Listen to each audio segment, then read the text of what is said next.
So now that I am back from college, I'm here to proudly present my 2023 guitar collection video. If you were to take a quick look around my room, you'd be able to tell that I have quite a few amount of guitars. Enough guitars to where I don't have room for all of them. So starting off first with the newest addition to the collection, and this is the Epiphone Custom Shop / model. I don't know a whole lot about this guitar, especially because I just got it a couple days ago, but there will be a way more in-depth video on this guitar, as well as the amp over there, which I just recently got in a trade in my last video. But as far as I know, this is the first edition in the Signature series from Epiphone, and again, it's made in the Custom Shop. Not sure how well you'll be able to see the emblem there, but also, let's just take a minute to appreciate the back on this guitar, because it is absolutely gorgeous. The wood dances around quite a bit. I'm not sure how well you're able to see that currently. Maybe right there is probably the best angle. But it's a very nice piece of wood. The neck feels fantastic. It's a very thick neck. Not quite as thick as my 50 standard over there. But this is a great guitar. I love the pickups in these things. I believe these are the first edition of the Slashbuckers. They sound incredible. Love this guitar, especially for me only having it for a couple days. Haven't really seen many downsides to it. One thing that's kind of interesting though is truss rod cover is bent a bit. Again, not really sure how well you'll be able to see that. That's something I'll talk a bit more about in the individual video about this guitar, but it honestly feels like a Gibson. It doesn't play like an Epiphone. If I was blindfolded and I couldn't feel the fret nibs, or the lack of fret nibs, I wouldn't be able to tell this is an Epiphone, and that kind of goes to show the quality of this instrument. This, of course, is in the beautiful gold top finish. It's very different from the Gibson gold top. I'll compare that in a second, but this guitar feels fantastic. I'm not exactly sure what kind of fingerboard it has. It's got these awesome green Kluson tuners, which look pretty dang cool. This is the top comparison from the 50 standard model to the Signature model. And as you can tell, it's a very different shade of gold. This one's much more yellowish, while this one's honestly got a bit of red undertone to the gold. Both are gorgeous in their own way. I personally prefer the Gibson gold, but both are gorgeous, as you can see. And both are, up to your opinion on which one you like more. And since we already have it out, this is the second newest addition to the collection, and this is my Gibson 50 standard gold top, with the P90s, of course. This is a guitar I've wanted for a very long time. I've always wanted a gold top with P90s. I think that combination is much better. I don't think, as like that, gold tops with humbuckers, especially covered humbuckers, look that good. Personally, I think if you're going to get a gold top, it's got to come with the P90s. Funny story about how I got this guitar. I was actually taking my Super Strat, which I'll cover later, in to get another Super Strat. And again, I'll talk a little bit more about that, but as we walked into the Sam Ash to look for something, I walk over to the Gibson wall, because that's what I always do. Gibson's my favorite brand, and I saw this, mounted on the top shelf. I've been looking for one of these for a long time, and I really never seen them in person. I don't think I actually ever have seen just a normal model in person. I've seen a lot of like the, really expensive like ones from the 50s, 60s, but never, a new one that's actually in my price range. So when I saw it, I absolutely squealed, and I was super excited. Immediately asked one of the employees to take it down so I could play it, and I fell in love. But immediately I knew, I was like, yeah, this is definitely an impulse decision, but I'm probably going to go home with this thing. The thing that immediately made me fall in love with this thing is just how snappy it felt. I love guitars that just have a good, like, almost twang to them, and this guitar certainly has it.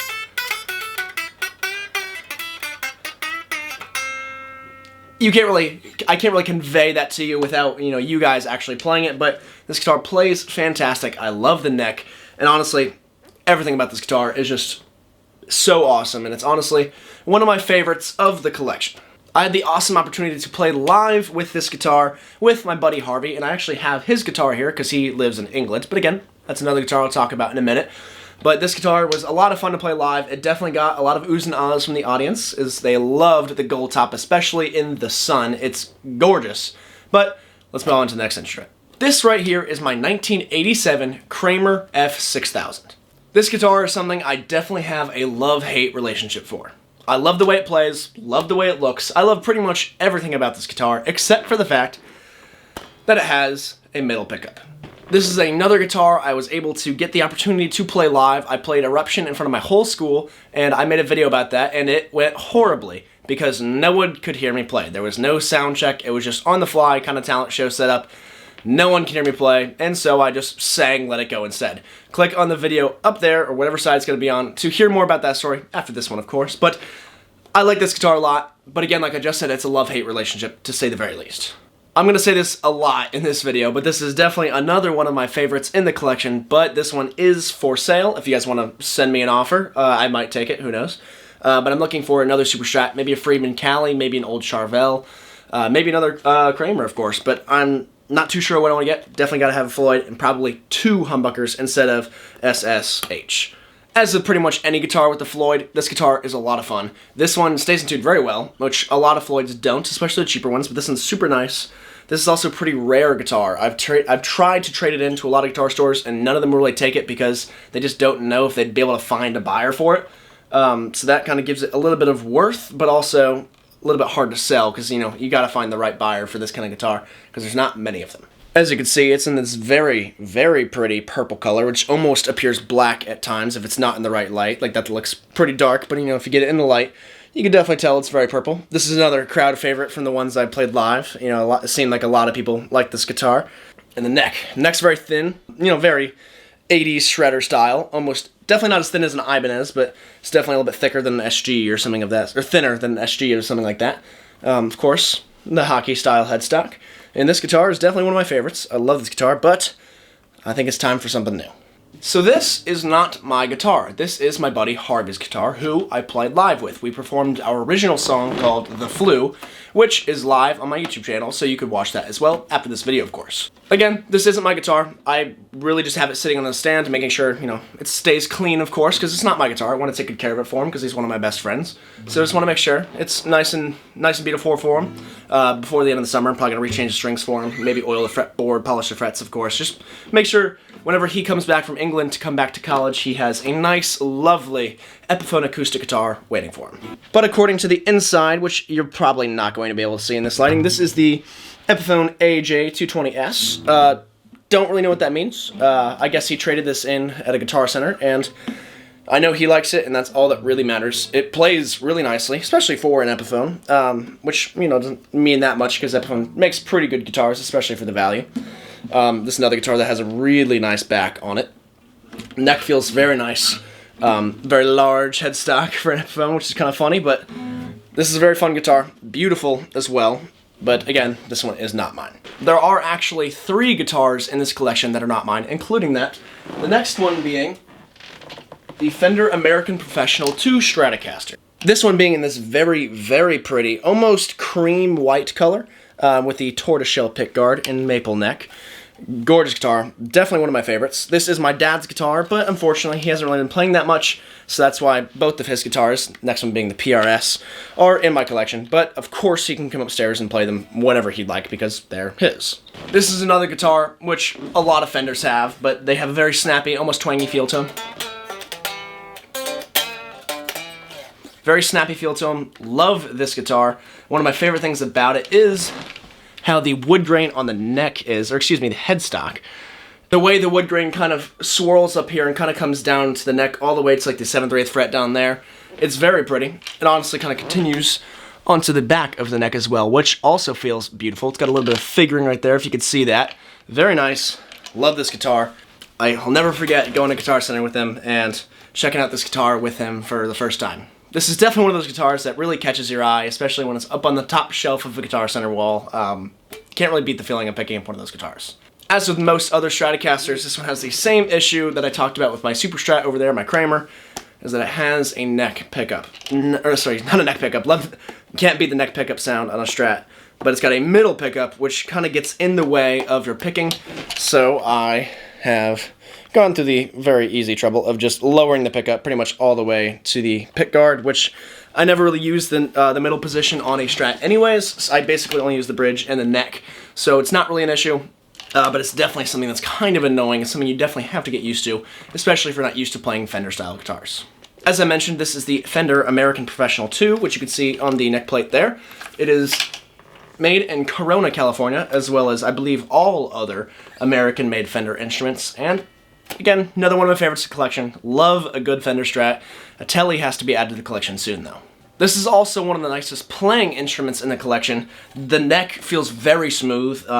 I'm not sure what kind of polish or polyurethane or whatever they use on the neck, but it feels incredibly smooth. You don't really ever have to hydrate it at all, but it plays very nicely, of course. If you ever get the chance to play one of these nicer Fender instruments, definitely take that opportunity. This guitar is certainly probably the dustiest of the collection, and that's just because it's been sitting on the wall hanger for 9 months while I've been at college. So this guitar, as well as pretty much all the other ones that have been hanging up all school year long, kind of need a little bit of a TLC job done to them. The fretboard is all dry, should probably straighten the neck. Just things like that kind of happen with guitars if they're not played for a while. But this is another one of my favorites of the collection. Again, I'm going to say that a lot. I love all of my guitars, or else I wouldn't own them. But this, again, is my dad's guitar. This is his second guitar. His second real guitar, let's say. He had a 335, Epiphone 335, but he hated it. Didn't like the way it felt, didn't like the way it played, didn't like how big it was.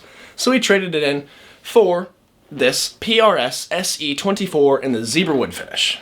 This isn't a super common PRS, which makes it really cool, and you really cannot disagree with the fact that this is a gorgeous top on this instrument here. I love a matching headstock, something that matches the body, and this, of course, fits that category. And of course, PRS, you know, what they're pretty much known for is the gorgeous bird inlays on their necks here. Kind of got the zebra top pickups. I'm not exactly sure if those are actual zebra tops, but, you know, that's neither here nor there, but they sound fantastic. The back of this guitar, also gorgeous. Neck, I'm not a massive fan of. It kind of seems a little bit sticky. That's probably just because it's, you know, it's the finish they use. Same thing on Gibsons. I complain about it a lot. It just takes a while to break in. This one hasn't quite gotten there yet. My least favorite thing about this guitar, though, is it doesn't stay in tune very well. I have taken it into a shop, gotten it set up, and it still doesn't stay in tune, especially if you use the tremolo arm here. It just throws it way out of tune, and it's kind of annoying, which is kind of the main reason why I don't play it that much. If this guitar stayed in tune, this would definitely be much higher on my favoritism list in this collection, but I still really like this guitar. That's pretty much the only issue about it. Up next is the guitar that actually brought my channel a decent amount of success. This is the guitar that I made a video about, and it's actually my most famous video on my channel. It's actually one of my older videos, so it's not that great, but it definitely holds a near place in my heart because of that. But before that video, I actually considered selling this guitar for quite a while. I just really didn't see myself playing it that much. I didn't like the way the neck got sticky, but after a while, it eventually broke in. And now, this guitar has definitely been one of my most played. I love a Gibson SG. I have a nice story about this guitar. I've already made a video about that, so you guys can watch that video after this one. This SG, again, has a nice, beautiful back, and it also has some figuring. Again, not exactly sure if you'll be able to see that in this lighting, but it's got some figuring right in there in the neck, so it's beautiful whenever you're looking down at it as you're playing, and you're able to see all that figuring there. Very nice. I love Gibson's fret nibs. I believe this is the first Gibson I've covered so far, but I have a couple of them in the collection, which I will get to soon. Love this guitar. Gibson SG sound fantastic. Haven't really done anything to this guitar. No modifications, other than changing the strings, of course. Has a little bit of an issue with headstock die, but that's very normal for a SG guitar. And if you guys get the opportunity to play one of these, definitely do it. And if you guys like it enough, buy it, because they're great guitars. I don't know if you guys can tell, but the amount of caffeine I am on right now is insane. And especially because I just realized that was the first Gibson I covered. That's the second. But on to my second favorite guitar of the collection. This guitar holds a very, very near and dear place in my heart. This guitar means a lot to me because when I got this guitar, it was kind of a rough time. You know, I had just moved. We were living in this tiny little apartment, and I would beg my dad to take me after church to see this guitar in this bookstore, and finally, you know, we both saved up enough money for me to be able to afford it, and honestly, I love this guitar so much. This is definitely one of those guitars where it's not the best quality. You know, I've got Gibsons that are way nicer than this, but this one is still something I come back to all the time, regardless of the difference in quality from Epiphone to Gibson or whatnot. But I love this guitar very much, and will never, ever separate with this instrument. This is a 2014 Epiphone Les Paul Traditional Pro, and since I'll never get rid of it, I've never really been a big fan of modifying guitars, but I wouldn't mind switching out the pickups. I really like TP6 tailpieces, might throw one of those on there, kind of to give this guitar a little bit more life into it. I've played this guitar so much, I've worn down the finish on the neck a bit. You can see how it's not shiny at all there anymore because I've just played this thing so much. But this guitar, again, I'll say this a million times, it's one of my favorite. Beautiful top, and funny story, I guess it's not really very funny, but it kind of sucks, but this guitar fell off of the wall hanger up there the wall hanger just got ripped out of the wall. It wasn't into a stud because I'm an idiot.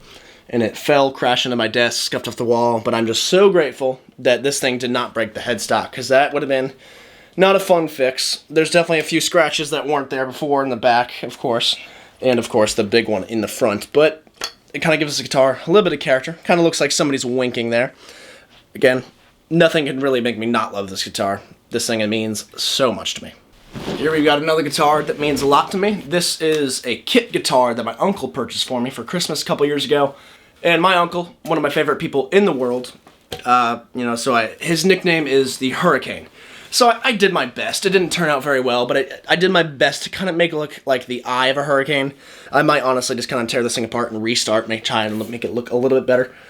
But unfortunately, I'm not a luthier, so this guitar is not set up very well, as you could tell. It's basically unplayable, but it's nice wall piece. Doesn't look too bad. And as you can see there, I kind of tried to make it look like rain on the headstock, obviously mimicking a hurricane, and I think that turned out really well. The back, I decided to kind of burn, like with the torch, like a little burst, and I think that looks pretty cool. And I do have the back plates and stuff for them, I just haven't put it on. This next guitar is definitely something that I don't play often at all, and it definitely will not remain in the collection much longer, as it is a piece of junk. This is a Fender FA100, and I'm not saying all FA100s are junk, it's just this one specifically. As you can tell, it's got a broken string. This thing just kind of doesn't want to work anymore. So like, you can see the bridge is all messed up, and it won't keep strings on it, they'll just keep snapping. So this guitar probably will be traded in very soon. It does play nicely whenever the strings stay on it, but other than that, it's not a great acoustic. I'm definitely looking for something a little bit nicer, something that, I could enjoy sitting down by a fire and playing, in front of my future kids and whatnot. But even though it appears to be black in the back, it's actually a very, very dark brown, and it looks super cool, especially on the neck there. This guitar would be one of my favorites if it just worked better. Next up are my two Strat copies. This is an Aria STG series, of course, Stratocaster copy, and this is an Ion Stratocaster copy. This is actually my and my dad's first guitar. We've had this one since 2009, and because he kind of wanted to start learning, but he never really ended up learning, so we just kind of sat in our living room for years until we moved, and then whenever him and I moved into this tiny little apartment that was just packed full of stuff. This is one of the last things to be brought in. I didn't have any friends, wasn't on any sports teams yet. It was just the middle of summer in a place I've never been to in my life before. Didn't know anybody, so I said, heck, why not? Let's learn guitar. And so this is the guitar. I really started learning guitar before I bought the Epiphone over there. And this one was actually given to me in the same time. This is my sister's old guitar.